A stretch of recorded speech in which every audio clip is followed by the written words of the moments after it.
Hey everybody, thanks for hanging in there with me. This is another installment of What's the Deal with Vouchers? We've talked through three questions that I would argue are the most important questions for us to focus on when we're trying to make a decision about whether to pass an education savings account policy here in Texas. Will the policy be good for the students who use it? Will it help public schools and their students?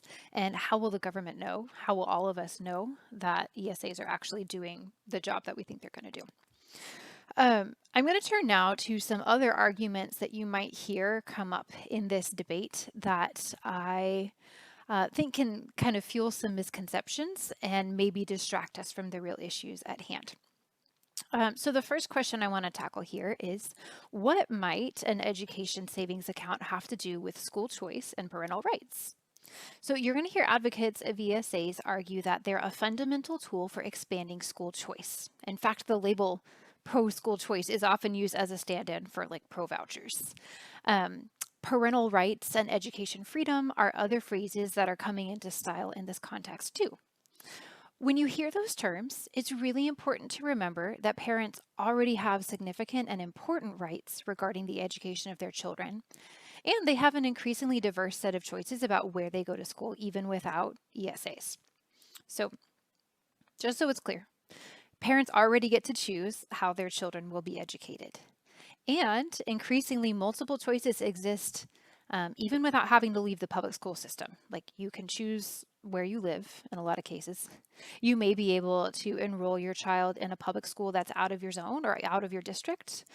You might have access to special magnet programs or public charter schools. So a range of options in the public system. And many parents have options outside that system even now. So private and independent schools, virtual schools, learning pods, co-ops, there's all kinds of like really cool creative stuff that has come up, especially since the pandemic, which I think is awesome. And even if none of those other options are available to you, you have the right to educate your child yourself. And if you're in Texas, you can do it with very little regulation. We're a really homeschool friendly state. Now, to be fair, that doesn't mean that every family has a decision set that includes their ideal educational choice. That is true. So you might live in an area where the only school is your local public school. Or you might live someplace where there's a great private school and you'd really love for your child to go there, but you can't afford it. In those cases, your choices are limited. And having access to something like an education savings account really could help. It could help you cover the costs associated with homeschooling, enroll your child in a virtual school, or put together that tuition for that private school that you really want. So that's what proponents mean when they say they're expanding school choice. That's fine. Just want you to keep in mind that school choice exists even without vouchers and ESAs as well. Now, the parental rights and education freedom side feels a little murkier to me. Now, to be fair, a lot of that talk about parental rights expands into several other policy issues that go beyond the voucher or ESA question. I won't get into those here.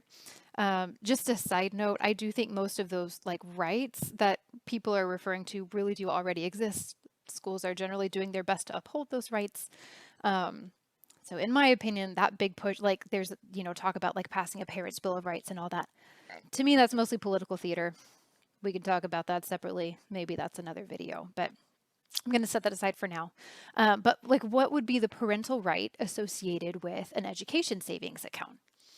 So parents already have the right to choose whether or not to enroll their child in public school. They can put them in at any time, take them out at any time. There's no penalty. So the best I can tell is that advocates are really pushing for the right for parents to receive public financial assistance when they want to place their child in a non-public setting. Are there like constitutional or legal grounds for that kind of a right? I'm not a lawyer. I do not know for sure. So if you know the answer, let me know.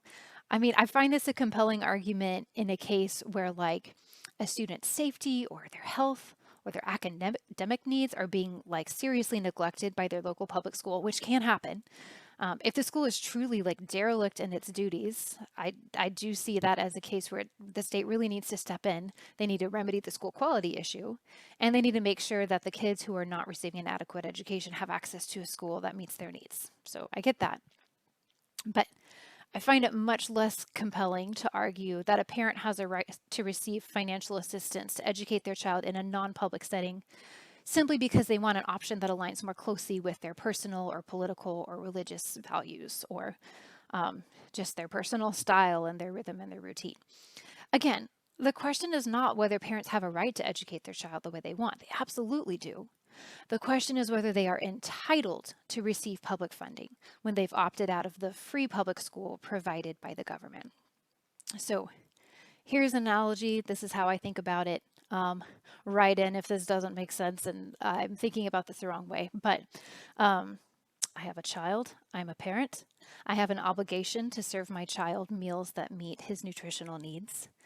If I were to serve him food that was spoiled or had like foodborne pathogens in it, or if I just neglected to feed him at all, I am definitely derelict in my duties. He has the right to be fed something different or to be fed at all. But if I cook like grilled chicken and green beans for dinner and what he really wants is a PB&J, I haven't done anything wrong. I've done my duty. He totally has the right to decide whether or not to eat what I've served him, and he will opt out. But I'm not obligated to fix him a PB&J to make up for the fact that he's not eating, because I have provided him with food that will meet his nutritional needs. So I'm not necessarily saying that if you want to pull your kid out of public school because it has policies that conflict with your beliefs, or the schedule's not a good fit or whatever. I'm not necessarily saying you're my 3-year-old asking for a PB&J.